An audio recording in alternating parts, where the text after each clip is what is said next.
같이 읽겠습니다. 너는 나를 밀쳐 넘어뜨리려 하였으나 여호와께서는 나를 도우셨도다. 여호와는 나의 능력과 찬송이시요 구원이 되셨도다. 의인들의 장막에는 기쁜 소리, 구원의 소리가 있으며 여호와의 오른손이 권능을 베푸시며 여호와의 오른손이 높이 들렸으며 여호와의 오른손이 권능을 베푸시는도다. 내가 죽지 않고 살아서 여호와께서 하시는 일을 선포하리로다. 여호와께서 나를 심히 경책하셨어도 죽음에는 능히 넘기지 아니하셨도다. 아멘. 자, 우리 복된 주일입니다. 옆 사람에게 이렇게 한 번 더 축복합시다. 안식일의 주인이신 예수님의 뜻대로 삽시다.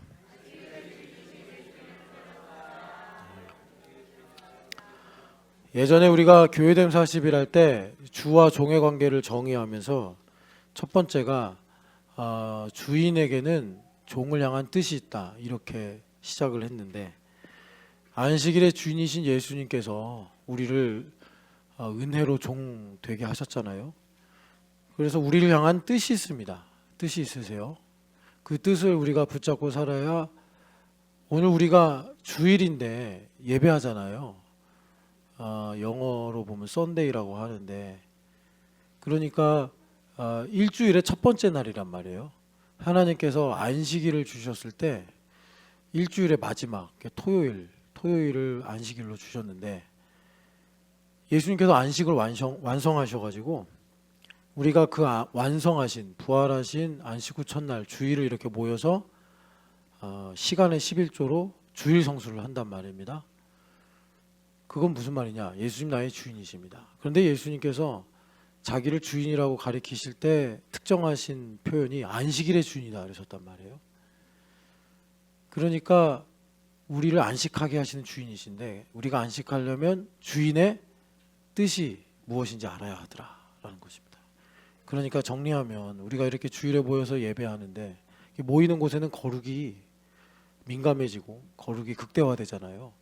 거룩은 그런 성향이 있죠. 그래서 하나님께서도 가나안 땅에 사는 이스라엘 백성들에게 너희들이 1년에 3번은 모여야 된다, 이렇게 말씀하셨는데, 이렇게 모일 때 주님께서 우리를 지극히 거룩하게 하시면서, 지극히 거룩하게 하신다는 건 뭐냐면 우리를 가까이 하시면서 나의 주인이신 예수님의 뜻이 무엇인가, 이것을 말씀하신다는 겁니다. 우리가 그것을 듣고 귀 뚫린 종이 돼서 듣고 살아갈 때 한 주간 또 안식할 수 있는 겁니다. 여러분, 그렇게 안식의 선물을 받으시기를 축복합니다. 그래서 한 번 더 옆 사람에게 축복합시다.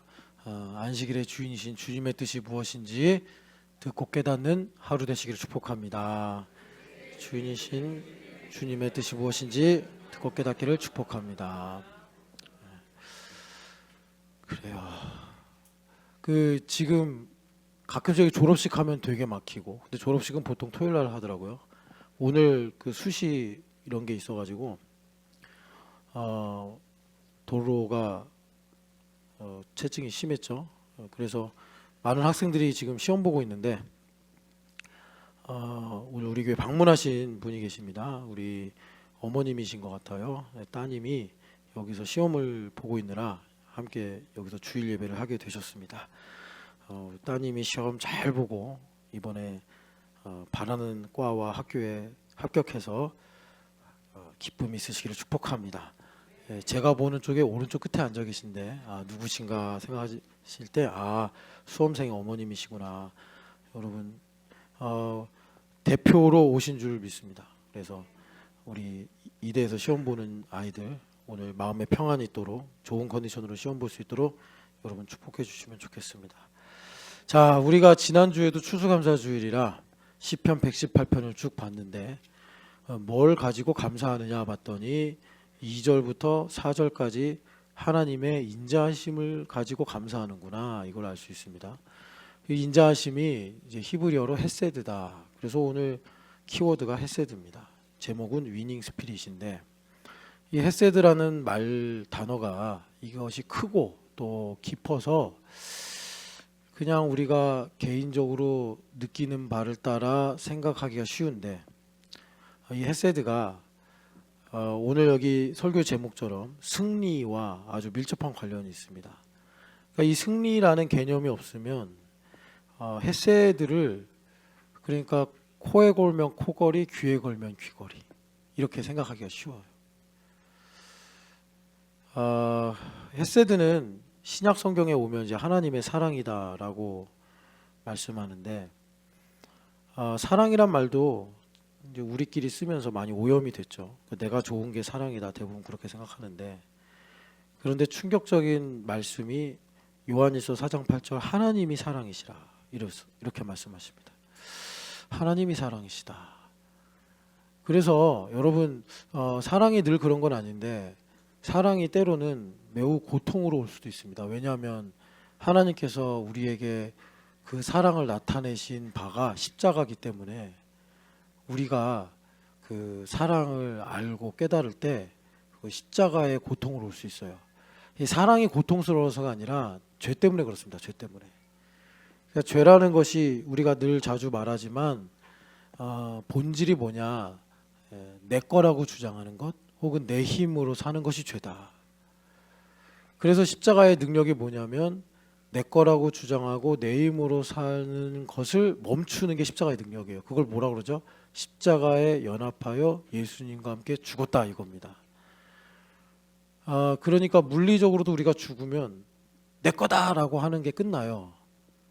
그래서 세상에서도 공수래 공수거라고 그러잖아요. 그렇게 돈 좀 더 벌으려고 했는데 가져가는 거 하나도 없어요. 그렇게 집, 빌딩, 땅 다 사놨는데도 가져갈 수 있는 거 하나도 없어요. 그러니까 물리적으로 그렇게 죽는 것은 우리한테 의미가 없습니다. 우리가 이 땅에 살면서 그러니까 은혜로 죽어야 된다는 거예요. 우리가 죽으려고 사는 게 아니라 살려고 사는 거 아닙니까? 그러니까 자 여러분 이제 아침이지만 졸지 말고 잘 들어보세요. 진짜 가져갈 수 있는 걸 얻고 사는 게 사는 거죠. 가져갈 수 없는 거를 붙잡으려고 그렇게 그냥 애쓰고 눈물 흘리고 노심초사하다가 아무것도 못 가져가고 죽어요. 그게 흔히 말하는 이제 기독교에서 지옥 간다 이제 그런 얘기잖아요. 심지어 생명도 가져가지 못하는 거예요. 이 생명이라는 게 뭐냐면 하나님과 연결되는 건데 하나님께서 은혜 주시고 그래서 우리를 구원하시려고 그러는데 끝내 거절 다 내 거라고 생각하다가 아무것도 가져갈 게 없어. 그러면 그게 이제 지옥 가는 거고. 그래도 그냥 좌충우돌하면서 살았어도 그냥 하나님 한 분밖에 없구나. 이거라도 예수님 못 박히실 때 한편에 있던 강도처럼 깨닫고 죽으면 그래도 구원 하나는 받아가지고 가는데 그거야 이제 극단적인 예고요. 우리가 일반적으로 이렇게 교회 모여서 교회에서 예배하고 봉사하고 이러는 것은 정말 하나님께서 우리를 위해 예배하신 처소가 있다, 나라가 있다, 뭐 상속이 있다, 상급이 있다. 성경에서 얼마나 많이 말합니까? 이제 그런 것들을 우리가 얻고 알고 또 그걸로 에베소서의 말씀처럼 하나님의 은혜의 영광을 찬송하며 살기 위해서 사는 거더라. 그래서 이 땅에서 살다가 가져갈 수 있는 건 하나도 없는데 우리가 예수님을 만나서 알고 믿고 살면 정말 내가 영원히 빼앗길 수 없는 것, 하나님께서 예정하셔서 나의 것이 된 것, 그것을 내가 이제 얻고 또 하나님 나라로 가는 거죠. 자, 그래서 우리가 이 헤세드를 오늘 지난주에 이어서 집중해서 보려고 그러는데 먼저는 여러분 우리가 이 땅에 사는데 이거 하나는 좀 머릿속에 딱 기억하셨으면 좋겠어요. 사람은 헤세드로 살아야 된다. 사람은 헤세드로 살아야 한다. 그러니까 헤세드가 없으면 사람이 배가 불러도 건강해도 뭐 권력이 있어도 사는 게 아니다. 뭐 이렇게 말할 수 있습니다. 우리의 마음의 만족은 헤세드로부터 온다. 우리가 이 살면서 너무 많은 거짓 정보들 때문에 뭐 내가 사랑하는 사람이 나를 만족시켜 줄 거야. 돈이 나를 만족시켜 줄 거야. 내가 어떤 목적을 이루면 그게 나를 만족시켜 줄 거야. 라고 생각하기 쉬운데 그건 주입이 된 거예요. 주입이 된 거고 하나님께서 우리를 지으시면서 성경 보면은 이게 설계도도 있으시고 또 목적도 있으시고 그렇게 우리에게 말씀하잖아요. 그러면 우리의 만족은 뭐냐? 하나님의 헤세드다. 하나님의 헤세드다. 그럼 헤세드로 산다는 게 뭐냐? 자, 우리가 말씀으로 좀 봅시다. 시편의 그 헤세드에 관한 내용이 많이 나오는데 시편 63편. 시편 63편은요. 여러분 이 성경을 보면 시편에는 부제가 있어요. 이 부제도 그 신약에 가면 신약이나 뭐 구약 다른 성경에 부제가 있죠. 그것들은 다 대한성서공회에서 일부러 붙인 거예요. 그래서 때로는 흐름을 방해한다. 이거 부제가 없는 성경이 있었으면 좋겠다. 그렇게도 가끔 말씀드리는데 시편의 부제는 시편 원문에 있는 기록입니다. 그러니까 이것도 성경 말씀이에요. 그래서 63편의 1절 보면 1절 전에 다윗의 시다. 이게 성경 말씀이에요. 그리고 유다 광야에 있을 때 쓴 시다. 이렇게 나와 있죠. 유대 광야에 여러 번 갔는데 이때 추정키는 그 압살롬이 반역을 일으켰을 때 그때 시다라고 말합니다. 그러니까 이 다윗의 인생에서 여러분 우리가 그 시편의 헤세드를 이렇게 묵상하면서 118편 새벽에요. 헤세드를 쭉 묵상하면서 이걸 좀 우리가 알려면 모세의 고통을 알아야 됩니다. 그랬죠. 모세의 고통. 그래서 모세의 고통이 뭡니까? 모세의 고통은 욥의 고통과 대비하면 좀 알 수 있습니다. 그러니까 욥의 고통은 누가 봐도 고통스러운 거예요. 그죠? 여러분 욥이 이야기 아시니까. 근데 모세의 고통은 하나님 말고는 모세와 하나님만 아는, 하나님 말고는 아무도 모르는 고통이 모세의 고통이에요. 그래서 뭐 함부로 욥이 더 힘들다, 모세가 더 힘들다 말할 수 없고 그렇게 말하는 건 너무 유치하고 꼭 병든 사람만 고통스러운 건 아니다. 병이 하나 없어서 정말 평생 병원 신세 안 지는 사람도 병에 걸려서 약 먹고 뭐 이렇게 입원하는 사람의 고통만큼의 고통이 있을 수 있다. 그런 게 일종의 모세의 고통이라고 우리가 말할 수 있어요. 이제 남들은 이렇게 말할 수 있어요. 뭐 김 집사님이 힘들 게 뭐가 있어? 애들도 말 잘 듣지, 뭐 남편도 그렇게 잘해주지, 뭐 또 건강하지, 뭐 경제적으로도 어려운 거 없지, 뭐가 힘들어? 그런 사람은 사실은 좀 기독교인이긴 하나 그 고린도전서 3장의 육신에 속한 기독교인. 그러니까 외모만 보는 거죠. 여러분 어떻게 인간이 흑암에 살면서 고통이 없을 수가 있어요. 그죠? 그러니까 모세의 고통이 좀 그런 종류의 고통이에요. 그래서 심지어 형님도 누님도 알 수 없는 하나님만 아시는. 그래서 그런 고통 때문에 모세 선생님의 참 우리가 자주 듣고 읽는 말씀인데 주님은 나의 피난처십니다. 그런 참 위대하고 너무나 복된 신앙 고백이 나왔어요. 그런데 우리가 요즘에 자동차 하이브리드가 있다고 그러잖아요. 다윗의 인생은 하이브리드. 자, 봐봐요. 다윗이 왕되기 전에는 욥의 인생과 같은 삶을 살았어요. 맨날 그냥 도망 다니고, 그죠? 자객이 와서 죽이려고 그러고 막 그랬어요. 물리적으로 고통스러웠어요. 그래서 그 다윗이 하루는 그 사무엘하 7장 이야기인데 백향목궁에 거하면서 이야 나에게 이런 시절이 오다니. 맨날 그냥 그 동굴에서 자고, 그죠? 포위당하고 막 그랬는데 이제 왕이 돼서 정말 요즘 세상으로 말하면 전설 같은 이야기잖아요. 그 양치기 목동이 한 나라의 왕이 됐으니까 그것도 막 정말 드라마틱하게 너무 은혜로워서 무슨 생각을 했죠? 성전 지어야겠다. 저는 여러분들에게 이런 모멘텀이 있기를 축복합니다. 정말 너무 지나간 시간들이 이렇게 꿈같이 느껴질 때 정말 주님을 위해 무엇을 할까 이런 마음이 좀 들었으면 좋겠는데, 그리고 이후의 인생은 모세 고통과 좀 이렇게 가까운 성격이에요. 그죠?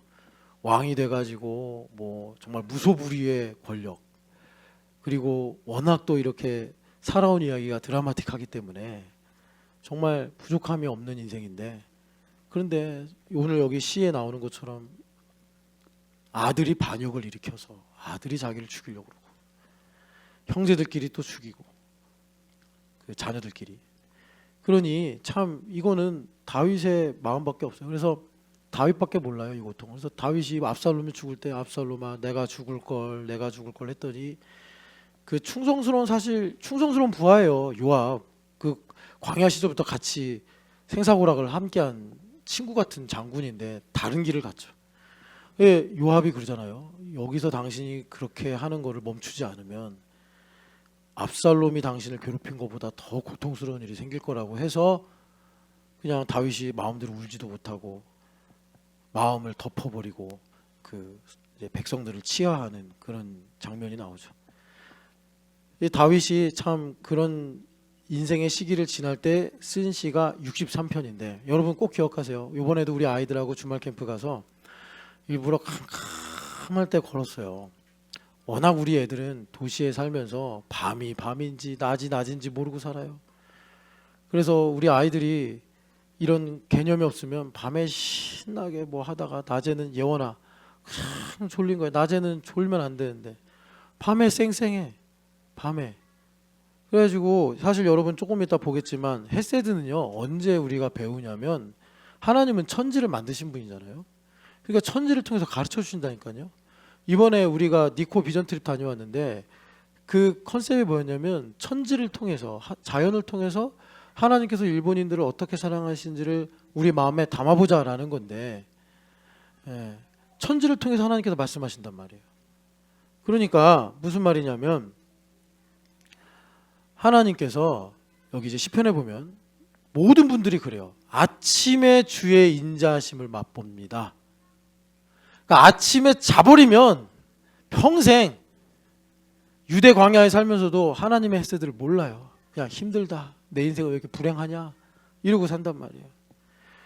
여러분 이제 제가 여러분 뭐 계속 제 나이 언급해서 죄송한데 좀 비슷한 나이잖아요. 이제 40 중반 넘어서 살고 있는데 정말 하기 싫은 게 이거더라고요. 남 욕하고 살기가 싫더라고. 하도 남을 정죄하고 판단하고 살아와서 이제 하나님을 알고 예수님의 은혜를 아니 정말 그 상대방의 허물 보는 게 이게 인생의 손해예요. 금전적인 손해보다 더. 근데 목사는 의사이기 때문에 우리 경찬 형제가 이제 어떤 사람이 오면은 자 옷을 위로 드세요 하고 이렇게 진찰을 해야 되잖아요. 등허리 이렇게 하세요. 이렇게. 그러면서 이제 그 허물을 찾아야 된단 말이에요. 그래야 병을 고치지. 목사라는 일이 다 그런 건 아니지만 때로는 그 사람의 허물을 보면서 진찰도 해야 되고 약도 발라줘야 되고. 그런데 여러분 남의 허물을 캐고 사는 게 정말 힘들고 피곤한 일이에요. 그거 우리가 돈이나 집이나 뭐 성공으로 행복해지는 게 아니라 정말 내가 정죄 안 하고 정죄 안 받고 사는 게 너무나 행복한 일인데 그게 헤세드입니다. 헤세드. 예, 헤세드. 그래서 여러분 모세를 보면은 모 선생님 보면은 온유함이 모든 지면에 있는 사람들보다 승하였다. 무슨 말이에요? 모 선생님이 하나님의 헤세드를 받았잖아요. 그거를 이제 문장으로 풀면은 하나님께의 목전에서 나는 은총을 입은 자입니다. 이거예요. 그러니까 이거를 바울 사도식으로 바꾸면 나의 나된 것은 하나님의 은혜입니다. 이거예요. 그러니까 모 선생님은 누가 시비를 걸어도 그것에 대해서 시비로 싸울 의향이 없고 그리고 누가 나에게 시비를 걸어도 내가 정죄를 안 받는 상태. 그거를 그분이 아름다운 운율의 그 문장으로 만든 것이 시편 91편이에요. 예. 전염병처럼 찾아오는 정죄도 낮에 찾아와 박히는 화살 같은 정죄도 더 이상 나를 해할 수가 없다. 하나님의 헤세드를 알면 누가 여러분들의 뺨을 때려도 누가 여러분들의 겉옷까지 훔쳐가도 누가 여러분들을 정말 작심을 하고 계획을 해서 힘들게 만들어도 전혀 정죄를 안 받습니다. 목사님 그게 증거가 있습니까? 네 있습니다. 예수님입니다. 예수님은 못에 찔리시면서도 자기 아무런 잘못이 없는데 가시에 못 박히시면서도 가시에 박히고 찔리시면서도 정죄를 하나도 누구에게도 흘겨보시지도 않았고 심지어 이래 보신 적도 없는 분이에요. 헤세드 때문에. 그래서 그 헤세드를 요한 사도가 이미지로 보여준 성경 말씀이 요한복음 1장 18절 하나님의 품속에서 나오신 이가 우리에게 하나님을 나타내셨다. 그 품속이 뭐냐면 영어 성경 보면은 어머니의 젖가슴을 가리키는 보스옴이에요. 그러니까 우리 아이들이 이제 젖을 떼지 않았을 때 엄마가 젖을 먹이면 세상 만족하며 산단 말이에요. 그게 하나님의 헤세드란 말이죠. 그 헤세드를 가지고 이 땅에 오신 예수님.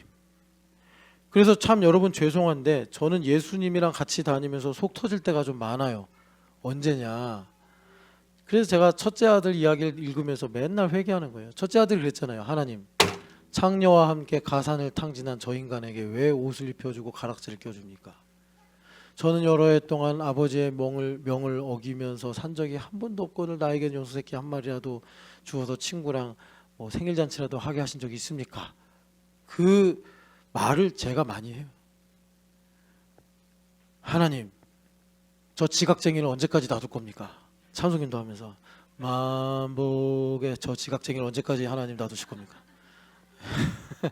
저 같으면은 다리 몽댕이를 뿌려서 얘야, 주님께서 그러시는 거예요. 얘야, 그럼 제가 죄송합니다 하죠. 주님은요, 지각쟁이들어도 와주기만 하면 감사.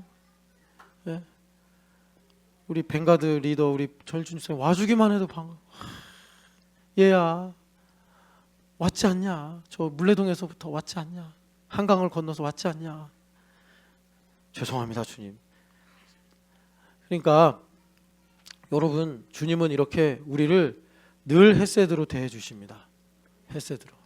우리가 부족한 건, 우리가 힘든 건 남이 잘못하고 남이 뭐 엉터리고 남이 틀려서가 아니라 항상 기억하세요. 이거를 왜 2는 4 같은 건데 4, 4, 16 같은 건데 왜 이걸 맨날 까먹냐고.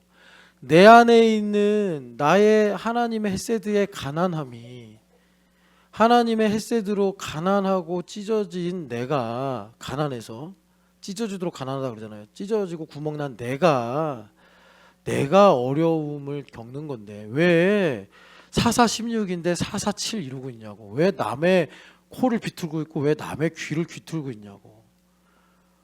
그러지 말라고. 이제 우리 복음을 믿는 사람들이잖아요. 저 사람이 나쁘고 또 틀리고 약점이 있고 그래서가 아니라, 자, 뭐 일준 집사님 이런 말 해도 정죄받거나 뭐 시험 들지 않으니까 하는 말이에요. 아유, 여러분, 그 이든이, 잉잉대는 이든이 아무리 뭐라 그래도 그냥 여러분, 제가 올린 사진 봤죠? 제가 말하고 있는데 온유 이러고 야, 온유야 좋은 거 줘봐. 온유는 아이니까 그냥 마음 있는 대로 담임 목사가 야, 너 적은 거 줘봐 그랬더니 이러고 해가지고 다리 이렇게 탁 꺾고 누워서 가져가요 이러고. 일준 집사님 마음이 그래요. 어른이니까 감추고 있는 거지. 걔가 뭘 보고 그러겠어요. 다 아빠 보고 그러는 거지. 그런 제가 일준 집사님을 보면서 또 지각했네. 그게 참 인간적으로도 박한 목사기도 하지만 저의 가난함이란 말이야. 저의 가난함, 나의 가난함. 얘야, 내 것이 네 것이 아니지 않냐 하고 아버지가 말씀하시는 의미가 뭔지 알죠? 너 내가 얼마나 사랑하고 내가 너에게 얼마나 그동안 베푼 은혜가 많냐. 근데 그걸 모르냐. 예. 우리가 하나님의 헤세드에 가난하니까 우리가 남의 눈에 티끌을 빼려고 눈을 까디짓고 이 티끌이 문제라고 그러고 자기 눈엔 들보가 있는 줄 모르고 말이에요. 여러분, 헤세드로 풍성하시기를 축복합니다. 그래서 3절, 63장 3절, 63편 3절, 주의 인자하심이 생명보다 나음으로 내 입술이 주를 찬양할 것이라. 아멘. 여러분, 그래요. 인생 살면서 좀 아플 수 있어요. 때로는 돈이 좀 부족할 수 있어요. 때로는 인생이 잘 안 풀릴 수 있어요. 그러나 여러분, 헤세드로는 부자 되시기를 축복합니다. 그 말씀이 헤세드가 생명보다 낫습니다 이거예요. 살고 있으니까, 내가 살아 있잖아요. 내가 죽은 거 아니잖아요. 그러니까 내가 가지고 있는 생명보다 헤세드가 나에게 더 복됩니다. 그러니까 헤세드에 대해서 부요하다는 거예요. 이걸 언제 배웠어요? 다윗이 압살롬에 쫓겨서 유다 광야에 있을 때. 그러니까 이 고통은 요압도 몰라요. 아무도 몰라. 다윗만 알아. 다윗만 이 고통이, 다윗이 지금 왕좌를 뺏겼기 때문에 고통스러운 게 아니에요. 지금 1절 2절에 주는 나의 하나님이시라 내가 간절히 주를 찾되 물이 없어 마르고. 아니, 주님을 찾으면 생수가 흘러 넘쳐야 되는데 지금 다윗의 심정이 뭐냐면 간절히 주님을 찾는데 물이 없고 마르고 황폐한 땅에서 내 영혼이 주를 갈망하나이다 이러고 있어요. 우리 노제 어머니가 그렇게 주님을 찾는데 어떤 일 때문에 뭐 기도 제목이 있다면, 그런데 상진 형제도 몰라줘, 소희자매도 몰라줘, 주님만 아셔. 그런 게 뭐냐면 그러니까 이제 노지 어머니가 주님을 간절히 찾는데 이제 다윗의 고백을 통해 우리가 배우는 거예요. 그런데 물이 없어 마르고 황폐한 땅 가운데서 세상 아무도 내 기도와 마음을 몰라줘요. 주님만 아셔요. 그게 주를 갈망하며 내 육체가 주를 앙모하나이다. 이거예요. 그랬더니 지금 유대 광야 한복판에, 예루살렘도 아니에요. 예루살렘 골목도 아니고 광야 한복판에 있는데 여기 보면 주님께서 그 가운데 임재하셔서 성소가 되었다. 아니 다윗 왕이 설계를 하신 분인데 성소를 모르겠어요. 그런데 그것이 솔로몬의 기도처럼 사람의 손으로 지은 것이 어찌 성소가 되겠느냐. 마음이라는 거죠. 그래서 광야 한복판에서 주의 성소에서 주를 바라보나이다. 이렇게 기도하고 있는 거예요. 그때 배운 게 뭐예요? 주의 인자하심이 생명보다 나음으로. 이것이 다윗 왕에게 위로가 된 거예요. 그러니까 여러분 이런 겁니다.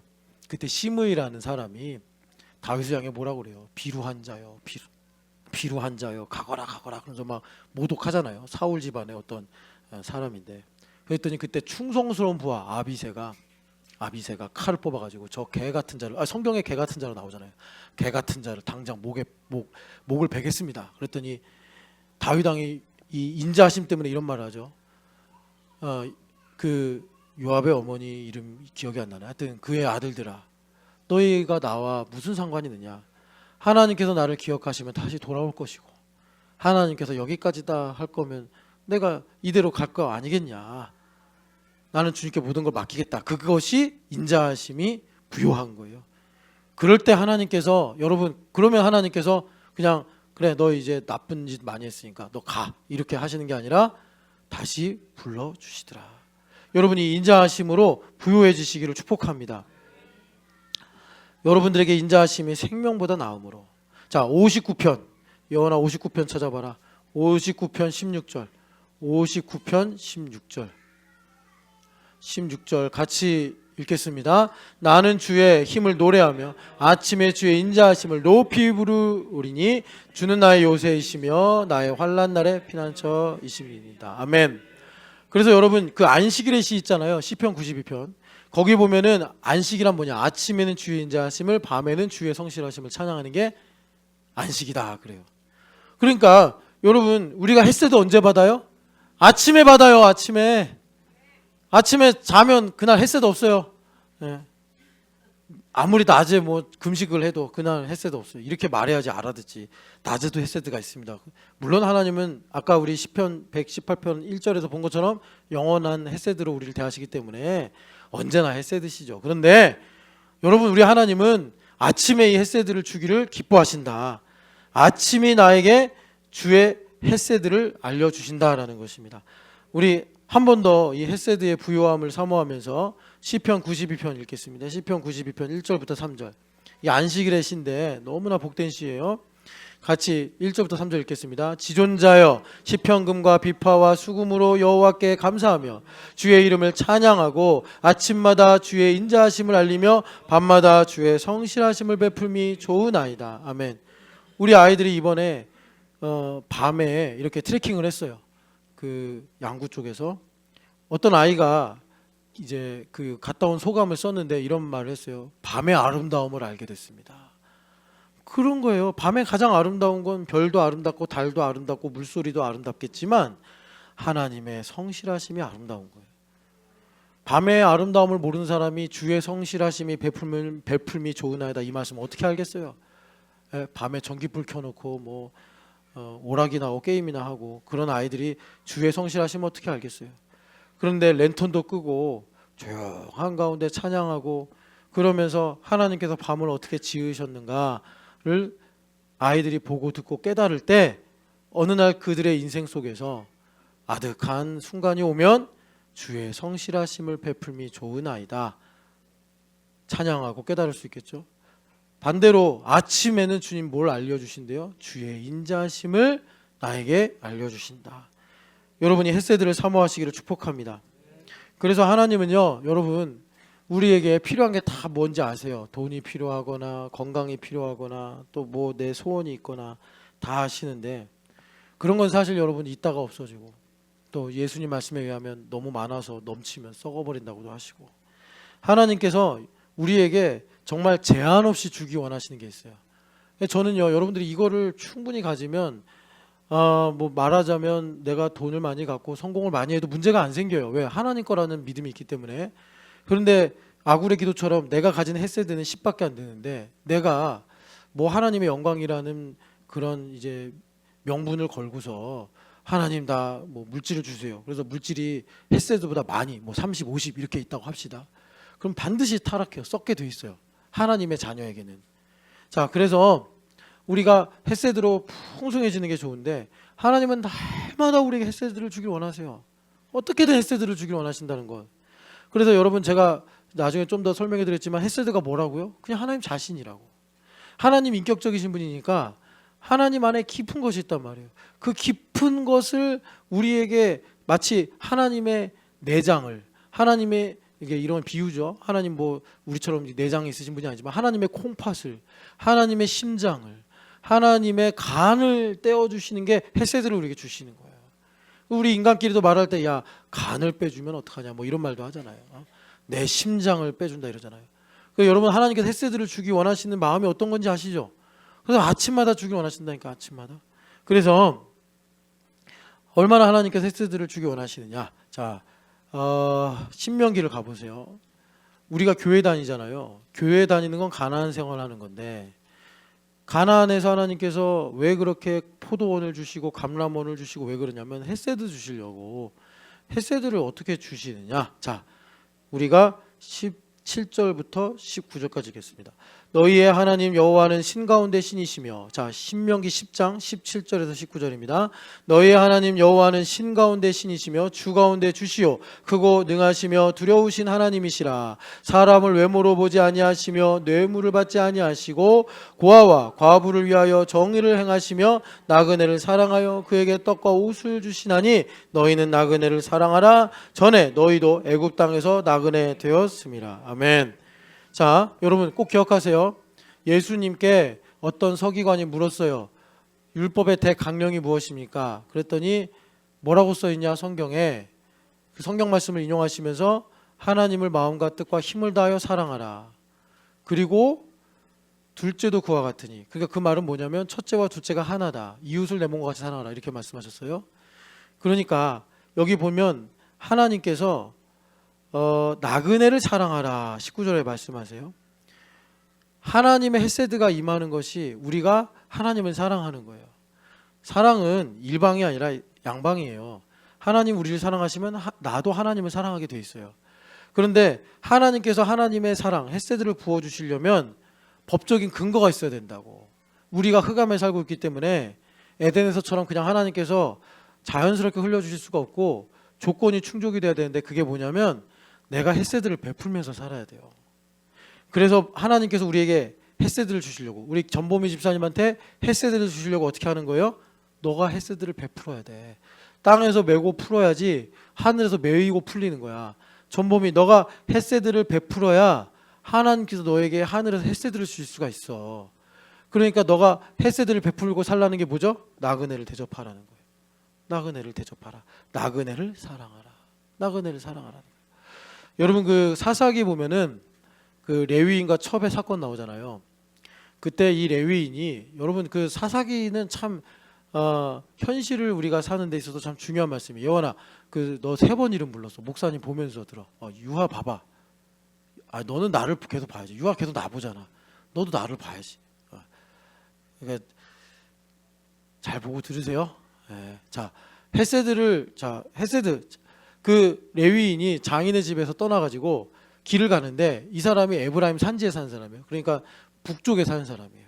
그런데 이 장인의 집이 유다 쪽에 있었나 봐요. 그래가지고 며칠 머물다가 가는데 장인이 계속 그냥 더 있다 가라 하는데 해가 질 때쯤 돼서 아닙니다. 오늘은 더 이상 늦출 수가 없습니다. 해서 길을 떠났다가 베들레헴 베들레헴이 아니라 베냐민 지경에 이르게 돼요.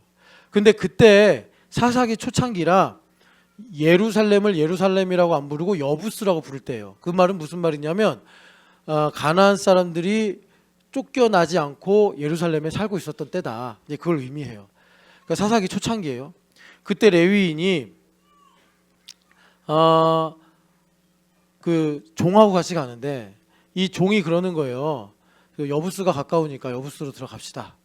그랬더니 그 레위인이 아니다. 그래도 우리가 거룩한 곳으로 가야 된다. 해가지고 베냐민 사람들이 살고 있는 기브아로 갑니다. 기브아에 가서 딱 앉아 있는데 큰 사거리에 앉아 있다고 성경에 나와요. 그럼 많은 사람들이 오고 갈 거 아니에요. 그런데 아무도 이 사람한테 말을 걸지 않고 뭐 영접하지 않는 거예요. 왜 그런 거냐면 이 사람이 나그네인데 거기에 이제 지나가다가 그래도 광야 시절에 가나안 땅으로 들어왔던 여호수아의 추억이 있는 할아버지 같아. 초창기니까. 그래서 그 할아버지가 그래도 신앙 양심이 있어서 그 나그네를 도저히 두고 못 가겠는 거예요. 그래서 우리 집에 와서 쉬어라 라고 초대를 하니까 이 나그네인 레위인이 뭐라고 그러냐면 저는요 물도 가지고 있고요. 이 당나귀들을 먹일 수 있는 양식도 다 있어요. 잠자리만 제공해 주시면 저는 당신에게 아무런 손해도 미치지 않고 당신의 집에서 기거할 수 있습니다. 이런 말을 해요. 그러니까는 여러분 왜 기브아 사람들이 그 나그네를 영접하지 않았는지 아시겠죠? 불청객이고 이모저모 손해가 크니까 마음이 완고해져서 그냥 그 레위인을 내버려 둔 거예요. 그러니까 여러분 그 예수님께서 그 여관이 없었다 이렇게 크리스마스 때 말하잖아요. 여관이 없는 게 아니라 사람들이 예수님 영접 안 한 거예요. 나그네를 영접 안 한 거예요. 그러니까 그럴 때 중요한 건 뭐냐면 그러면 길바닥에서 누워서 잘 수가 없어가지고 그 노인에게 그렇게 애걸한 것이 아니고 자기가 나그네인데 지금 본향인 에브라임으로 가야 되는데 아무도 자기를 영접 안 해. 그건 뭐냐면 하나님께서 나를 버리셨다라는 명예와 수치의 법이에요. 법이 적용되는 거예요. 그러니까 하나님의 헤세드가 내게 안 베풀어지는 거예요. 지금. 그러니까 나는 지금 뭔가 하나님 앞에 부정한 일이 있어가지고 내가 가나안 땅에 우리 그러니까 교회죠, 교회 가운데 있는데 아무도 나를 영접을 안 해. 못 본 척하는 거예요. 그거는 수치스러운 일인 거예요. 나에게 부정함이 있는 거예요.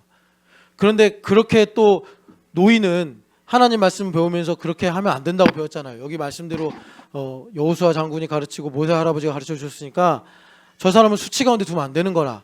그래서 우리 집에 와라 해가지고 뭐 노인네가 얼마나 부자인지는 모르겠으나 그 먹이고 씻고 또 마시게 하는 걸 다 대접을 했어요.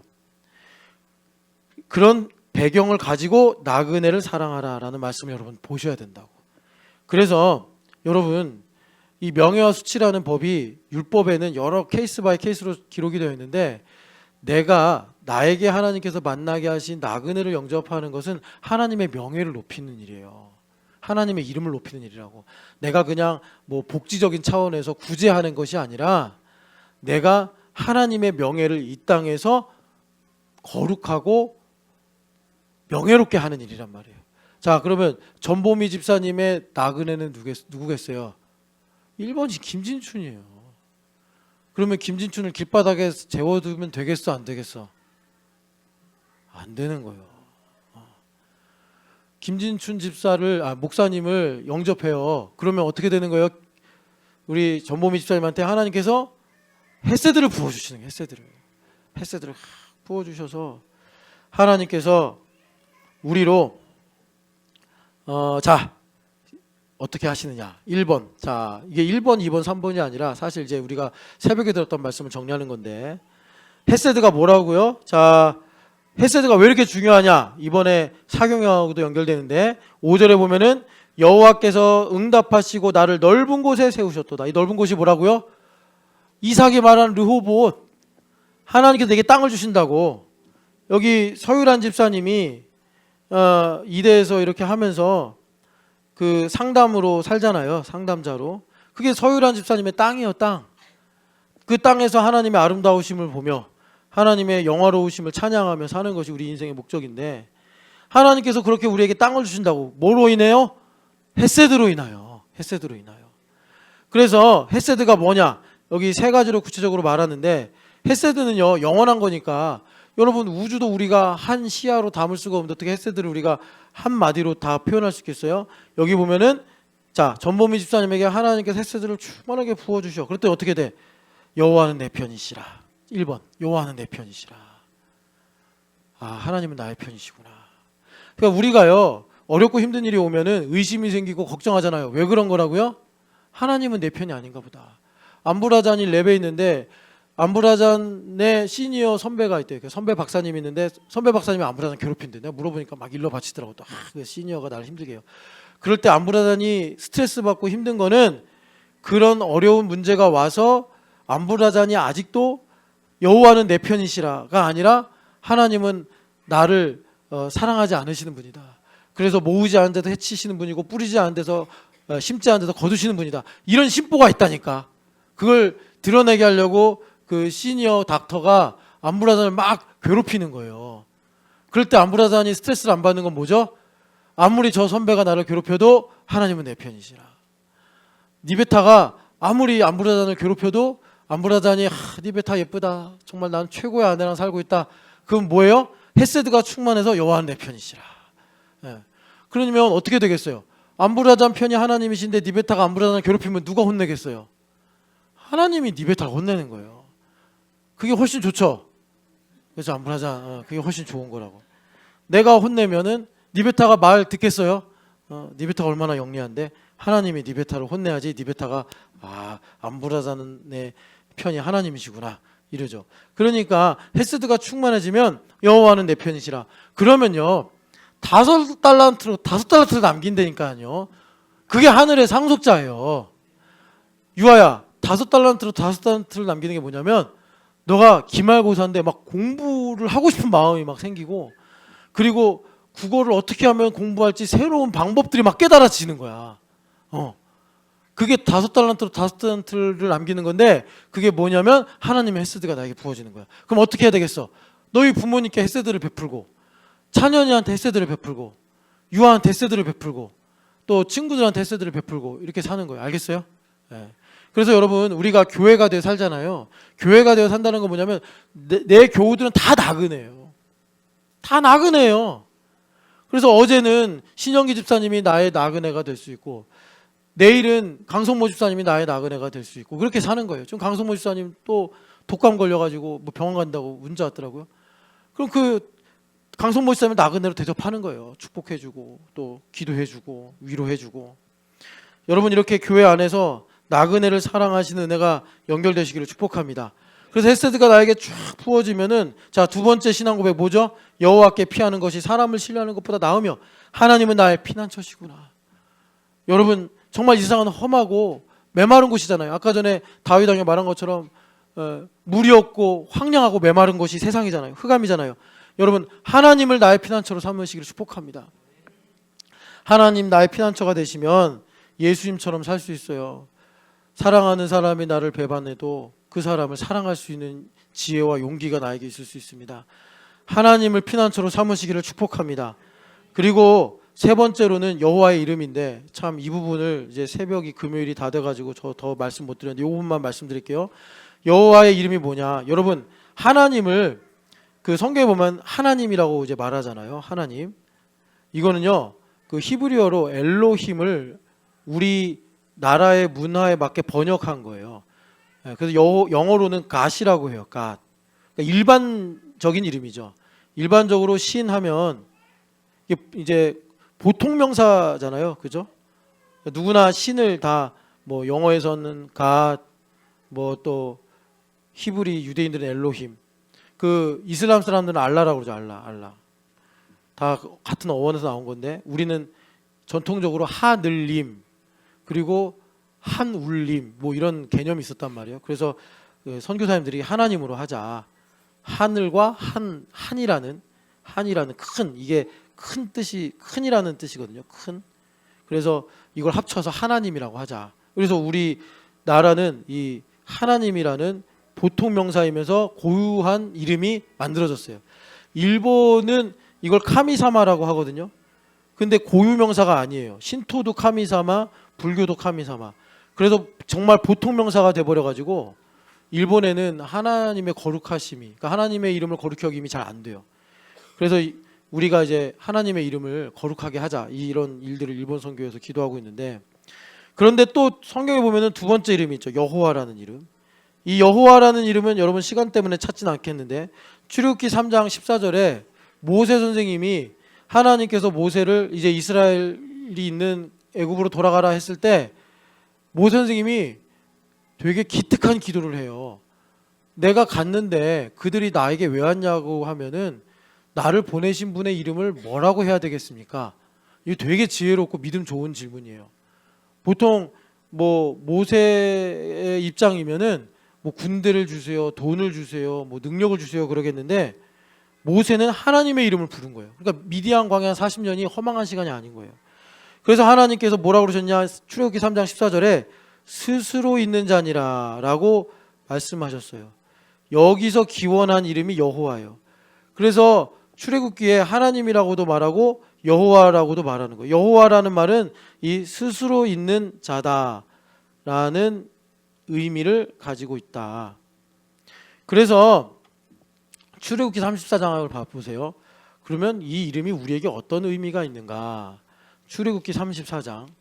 자, 34장 보면 하나님께서 두 번째 돌판을 주시기 전에 영광을 나타내시는데 여기 보면은 5절 같이 읽어보겠습니다.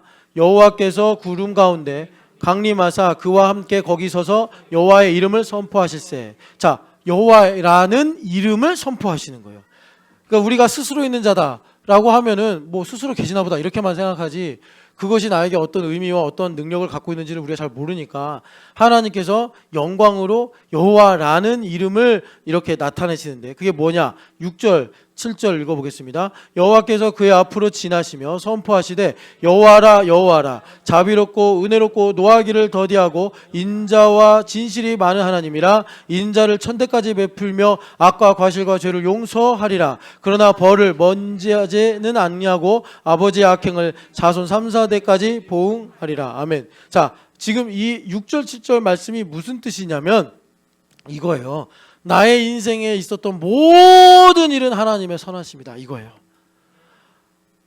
그러니까는 여러분 하나님께서 우리가 구원의 은혜를 베푸실 때 아멘 할 수 있도록 어떤 일을 하시냐면 균형을 맞추세요. 그걸 우리가 심령이 가난하다 이러는데 그래서 가난하게도 마옵시고 부하게도 마옵시고 이런 말을 하는 거예요.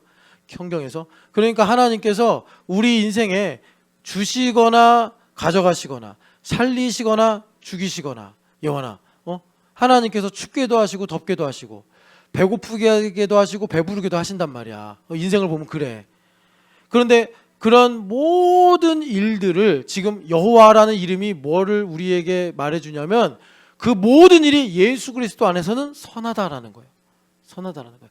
우리 가운데 헤세드가 충만하게 임하면 그래서 내가 헤세드로 배가 부르면 우리 여기 노재 어머니나 최경희 어머니 살아온 인생이 길잖아요.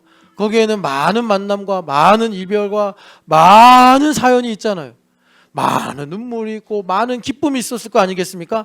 많은 밤이 있고 많은 또 아침이 있지 않았겠습니까? 그 모든 일들이 그리스도 예수 안에서 보니까 선하더라. 그것이 여호와라는 이름으로 우리에게 나타내시는 자비로우시고 은혜로우시고 노하기를 더디하시고 인자와 진실을 베푸시더라라는 거예요. 그러니까 제가 칼럼에도 두타연 다녀온 이야기를 썼는데 저는 두타연에서 산 적도 없고 거기가 이제 문등리라는 마을이더라고요. 근데 옛날에는 거기에 학교도 있었고 우체국도 있었고 그러니까 번화한 도시였는데 이제 6.25가 일어나고 나서는 거기가 이제 지뢰밭이 돼가지고 아무도 못 산다 뭐 이런 설명을 들었어요. 그런데 그곳에 가서 보이지 않지만 2km만 가면 북녘 땅이고 조금만 더 가면은 금강산이 나온대요. 뭐 보이진 않아요. 근데 그쪽을 바라보면서 서 있는데 니코에서 우리가 구했던 것처럼 북한을 향한 주님의 마음이 부어지니까 거기 두타연은 우리 정 집사님이 소대장으로 있던 데인데 거기는 피의 계곡이에요. 두타연은.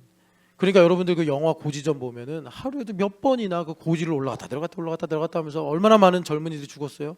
거기 보니까 네덜란드 군인도 죽었고 또 프랑스 군인도 죽었고 미국 이사단 군인들도 수없이 죽었고 뭐 그들과 비교할 수 없을 정도로 젊은 청년들 20대 뭐 18살부터 해서 뭐 좀 이제 지휘관 같은 사람들은 20대 중후반이겠죠. 그런 사람들이 수없이 죽었어요. 그래서 우리 아이들하고 지나가면서 보는데 거기서 죽었는데 장례를 못 치르니까 비목을 세운 거예요. 막 철모 빵꾸나게 많고 그런 게 그냥 지나가면 있어요. 그런데 그런 피의 계곡 같은 두타연도 하나님의 은혜와 사랑이 있으니까 감동이 있는 거예요. 감동이 있는 거예요.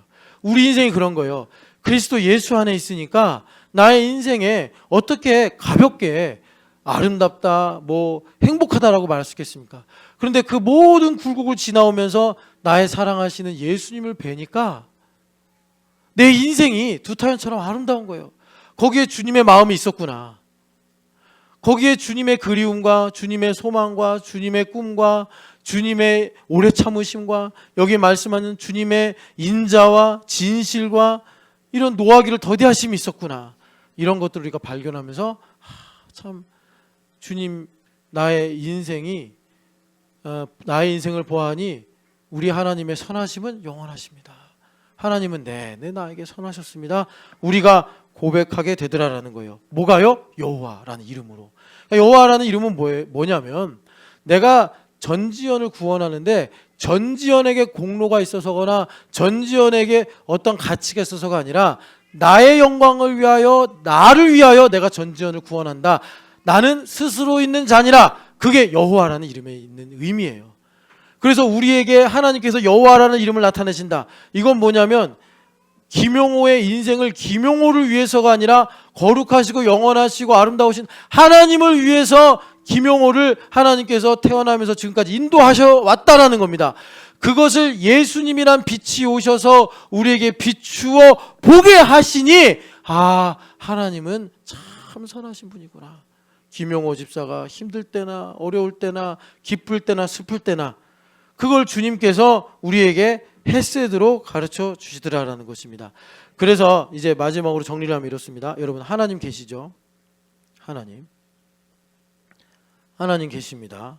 그런데 우리가 성경을 보니까 하나님은 어떤 분이냐? 사랑이다 라고 말씀하세요. 사랑 누가 말했나? 그런 사랑 아니에요. 요한복음 4장 8절 하나님의 사랑, 온전한 사랑, 하나님의 사랑. 하나님은 곧 사랑이다. 그런데 여러분 하나님의 사랑을 우리에게 어떻게 나타내시냐? 여기서 이제 여러분들 믿음의 실력이 필요해요. 자, 하나님의 사랑은 하나님의 예정하심이에요. 예정하심.